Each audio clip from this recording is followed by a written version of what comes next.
كذا هاي. بسم الله الرحمن الرحيم. أنا سعيد محمد عمر. waxaan ka hadlayaa arrimo khuseeya deegaanka aanu ku noolahay oo ah degmooyinka u dhaxeeya Boosaaso ilaa Bayla.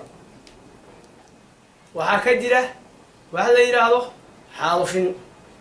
xaalufin deegaan, hadday tahay duurjoog iyo hadday tahay dhir iyo baraagaha oo aad ugu batay iyo baabuurta oo siyaada ah.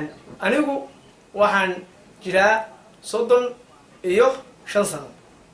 waxaan soo gaaray oo ku garaadsaday wadanka oo ugaartu ay ariga ka badan tahay.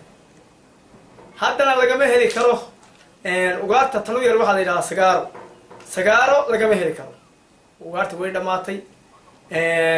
deegaankii wuu xaalufay, dhuxul baa laga shiday, meel kasta oo ka mid ah waxaa galay gaari. waxaa dhamaatay xaabadii ay habruhu ku shidan jireen dabka.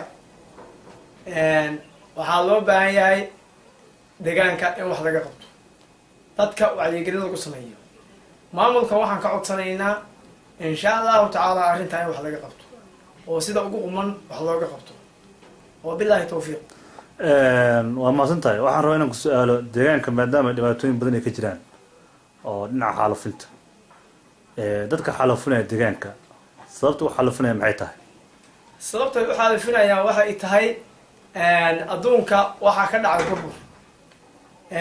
sidaa la socoto 23 sano wadanka waxaa ka jiray burbur. wax dawlad oo la yaqaan oo muxtarif ma soo marin. marka dadkii jiilkii kacay oo dhawaan kac ahaa iyo dad ku garaadsaday dawladii horeeto oo daciif ah baa wadanka waxay isku soo gaareen garaadka. marka waxaa keenay xaalufinta. meeshii waxaan ka jirin maamul rasmi ah. waaga horeeto oday dhaqameedada iyo dee magaraysa wuxuun baa faraha ku hayn jiray. wixii faraha waa ka baxday haddeer. marka sidaas baa keenaysa. arrinta labaad inaan ku su'aalo waxay tahay hubka wax dhiba midin ku hayaa. hubka waxaa loo wataa beelbeel. insha allahu tacaala beeluhu way ku diriraanin, laakiin waa siyaada ruuxadiisu dhibtooda wax laga qabto oo u baahan tahay. laakiin beelbeel baa loo wataa. dee beel baa magaraysaa beelbeel waa la isugu duulaa. laakiin wax hadda aan ku sheegi karo oo soo dee magaraysa siyaadaha Soomaaliya oo ka wadsamantaha ma ahaya. anagu wax siyaada oo lagu hayo ma jiraan. ma lagu laayaa ugaarta? ma lagu laayaa hubkaas? ugaarta wayba dhamaataba. maxaaba lagu laayaaba? way dhamaataa ismaba soo dhawaanbaba. waa gartay. waxaan rabaa inaan ku su'aalo kale xoolaha kale wax dhibaataa ma kala kulantaan hadday noqoto daaweyntooda iyo waxyaabaha caynkaas?